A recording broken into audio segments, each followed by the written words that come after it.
अस्सलाम वालेकुम, क्या हाल चाल है, कैसे हैं आप लोग।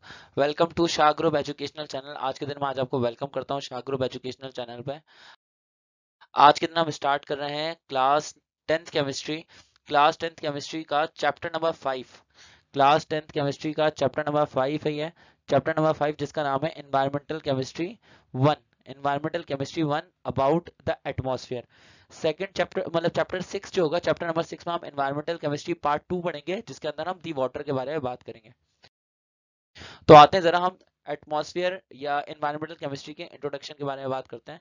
सबसे पहले तो हम एनवायरमेंटल केमिस्ट्री के बारे में बात करते हैं, एनवायरमेंटल केमिस्ट्री होती क्या है, फिर उसके बाद हम इसकी डेफिनेशन पे आएंगे। एनवायरमेंटल केमिस्ट्री सही ना। एनवायरमेंटल केमिस्ट्री क्या है? एनवायरमेंटल केमिस्ट्री जो है बेसिकली ये है chemistry of our surrounding. Chemistry of our surrounding, कि हमारे सराउंडिंग की जो केमिस्ट्री है हम इसको एनवायरमेंटल केमिस्ट्री के अंदर पढ़ते हैं।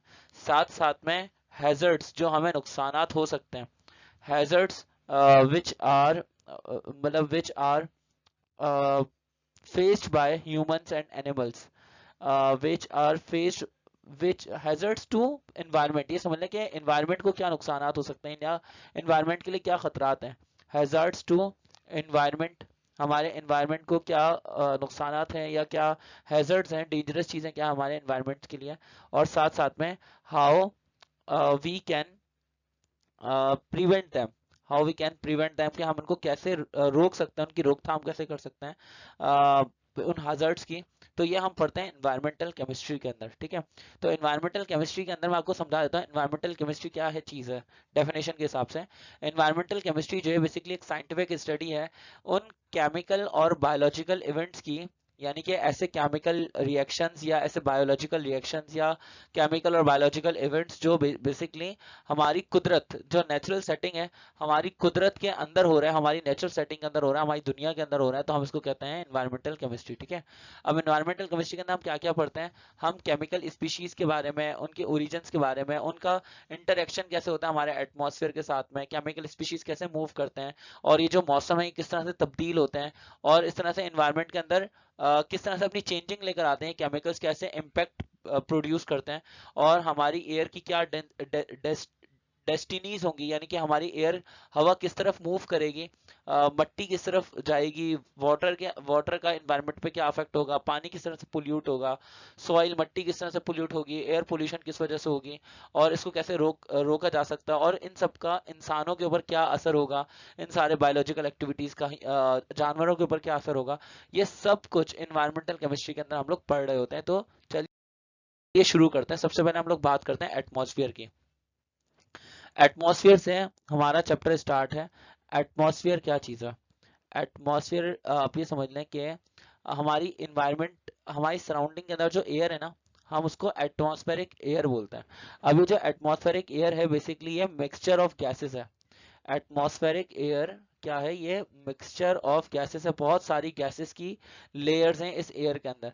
जैसे कि इस लेयर के अंदर नाइट्रोजन गैस भी है, इस लेयर के अंदर ऑक्सीजन गैस भी है, इस लेयर के अंदर कार्बन डाइऑक्साइड गैस और डिफरेंट गैसेस भी हैं, अदर गैसेस भी हैं, सही ना।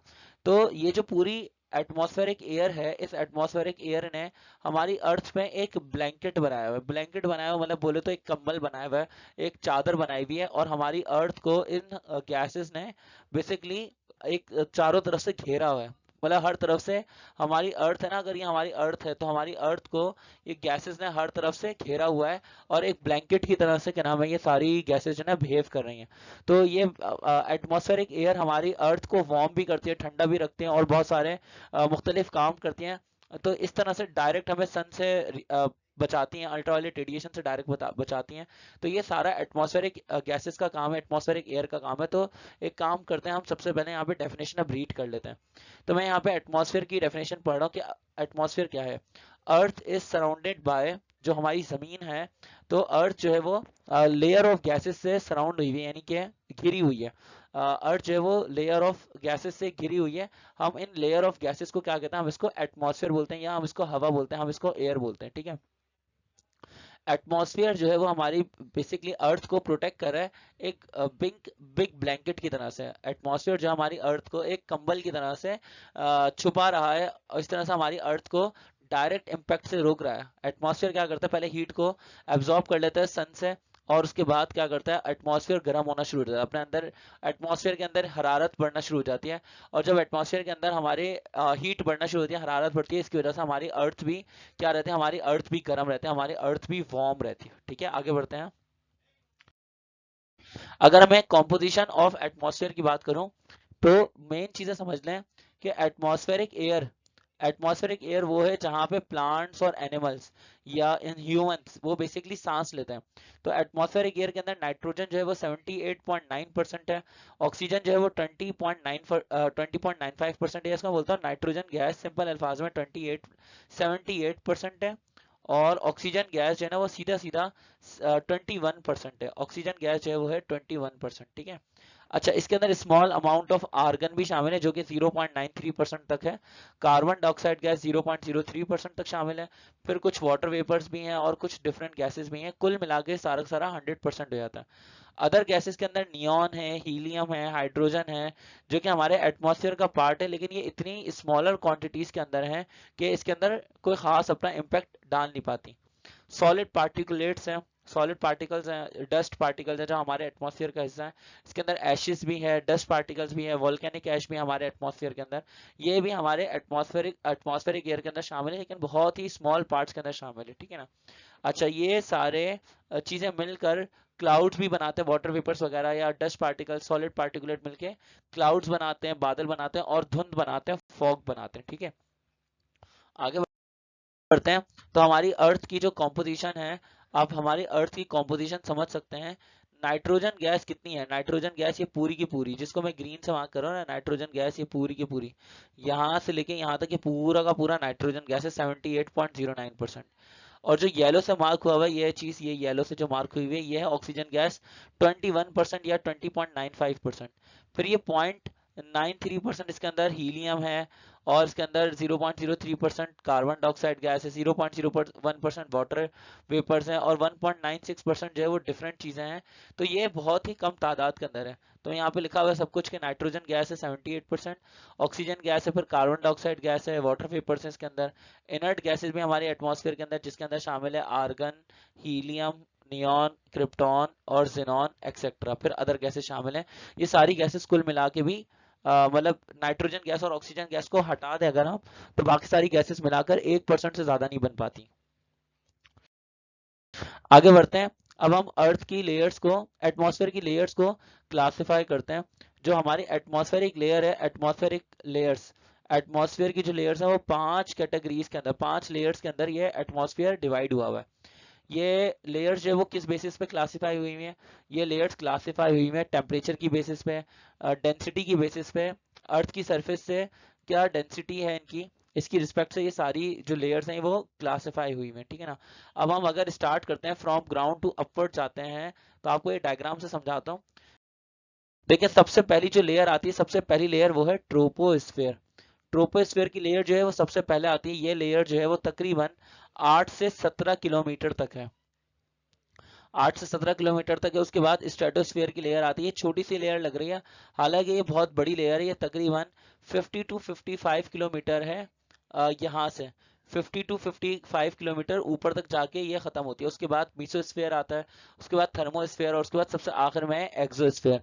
इन सबको मिला के, ये सबको मिला के ये पूरा का पूरा एटमॉस्फेयर कहलाता है। ये तो एटमॉस्फेयर की 5 लेयर्स हैं, एटमॉस्फेयर की 5 लेयर्स हैं, ट्रोपोस्फेयर, स्ट्रेटोस्फेयर, मीसोस्फेयर है, और उसके बाद क्या है, मीसोस्फेयर के बाद है थर्मोस्फेयर, और आखिर में एक्सोस्फेयर। ये आपके पास आपकी टेक्स्ट बुक के अंदर की पूरी डायग्राम बनी हुई है।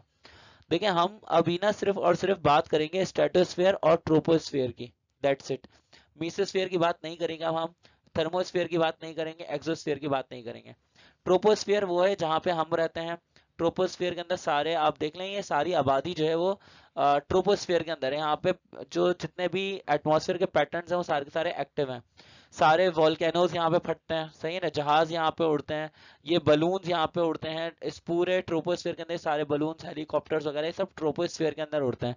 ये जो हम, जहाँ तक हमारी रेंज है ना जाने की, इंसान जहाँ तक जाता है वो बेसिकली जहाजों के अंदर जाता है, ट्रोपोस्फेयर के अंदर।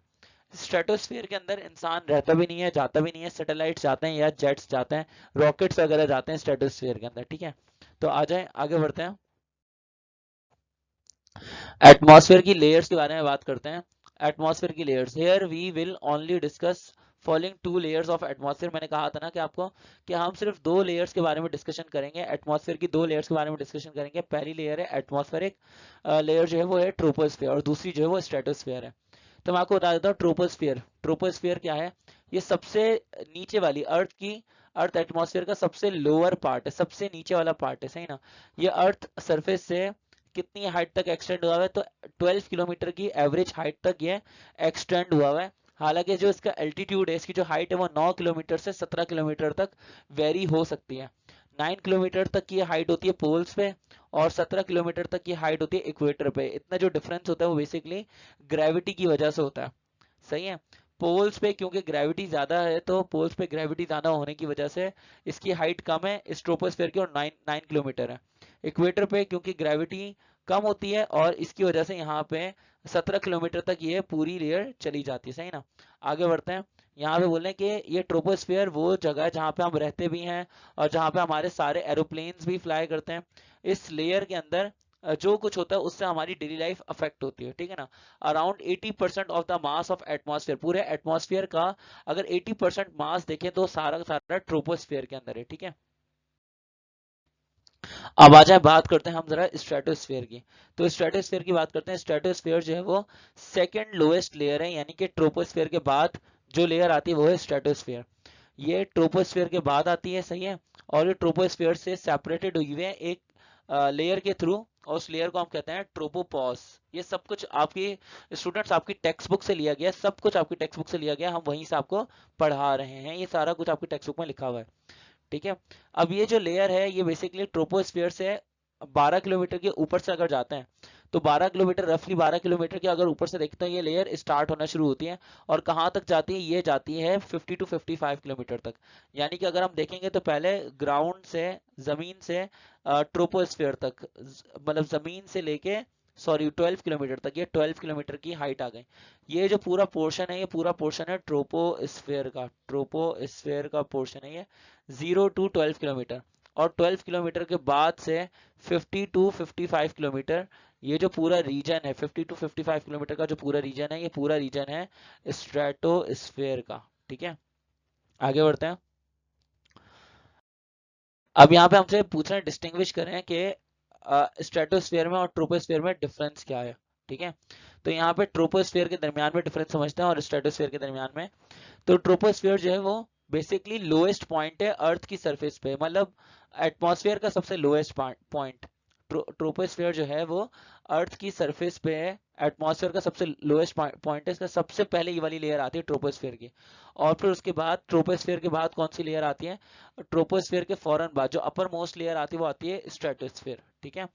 जो ट्रोपोस्फेयर है, ट्रोपोस्फेयर की हाइट जो है वो है 11 किलोमीटर या 12 किलोमीटर अबव सी लेवल, ठीक है। अगर हम बात करते हैं किस चीज की, अगर हम बात करते हैं स्ट्रेटोस्फेयर की, तो स्ट्रेटोस्फेयर जो है वो 50 किलोमीटर है अबव सी लेवल, ठीक है। अच्छा, उसके बाद अगर हम ट्रोपोस्फेयर की बात करते हैं, तो ट्रोपोस्फेयर 75 टू 80% मास रखता है एटमॉस्फेयर का।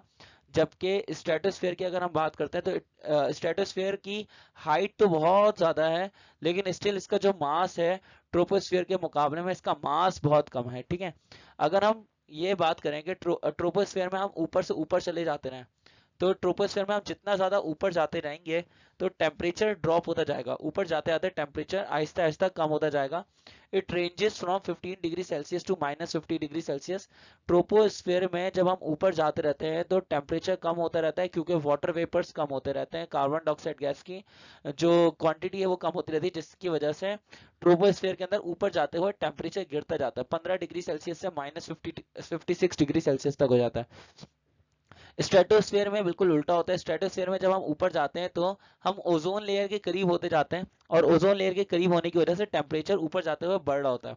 तो यहाँ पे ये लिखा हुआ है कि temperature fluctuate somewhat with height, के ऊपर जाते हुए टेम्परेचर जो हाइट के साथ फ्लक्चुएट होता है, और usually higher the altitude the hotter it gets, कि जैसे जैसे हम ऊपर जाते जाएंगे तो उतना ही ज्यादा ये हॉटर होता जाएगा। स्ट्रेटोस्फेयर जितना ज्यादा हम ऊपर जाते जाएंगे, उतना ही ज्यादा ये पूरी लेयर्स होंगी वो हॉट से हॉटर होती चली जाएंगी, यानी कि गर्म से गर्म होती जाएंगी, क्योंकि ओजोन लेयर के करीब हो जाएंगे।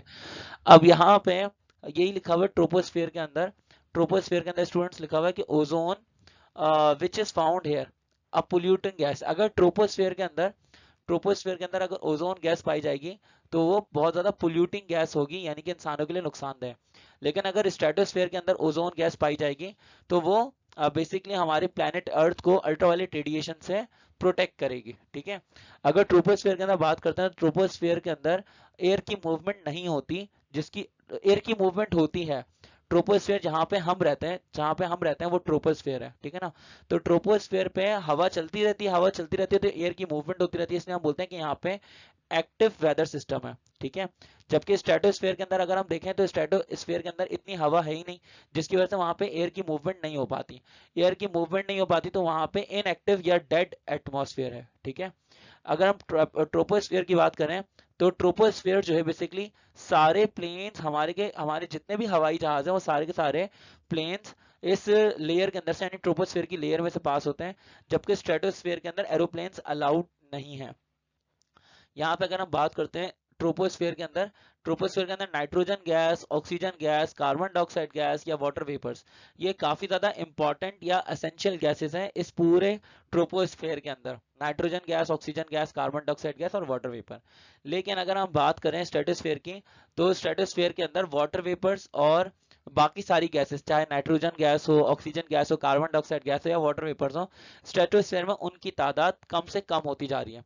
तो स्टूडेंट्स हमने यहाँ पे आज के दिन पढ़ा क्या क्या है। आज के दिन हम लोगों ने एटमॉस्फेयर के बारे में पढ़ा है। आज के दिन हम लोगों ने पढ़ा है एटमॉस्फेयर के बारे में और उसकी कॉम्पोजिशन के बारे में पढ़ा है कि एटमॉस्फेयर के अंदर क्या क्या चीजें शामिल हैं। और फिर हमने डिस्टिंग्विश पढ़ा है कि ट्रोपोस्फेयर और स्ट्रेटोस्फेयर के दरमियान में क्या डिफरेंस है और इन सबको हमने डिटेल के अंदर पढ़ा है। ठीक है। आई होप कि आपको हमारी ये वीडियो पसंद आई होगी। अगर आपको हमारी वीडियो पसंद आती है तो हमारे चैनल को, शाह ग्रुप एजुकेशनल चैनल को सब्सक्राइब करना ना भूलिएगा। मैं आपसे मिलता हूँ नेक्स्ट वीडियो के अंदर, जहां पे मैं आपको एयर पोल्यूटेंट्स के बारे में बातें बताऊंगा। तब तक के लिए अपना ख्याल रखिए। अल्लाह हाफिज।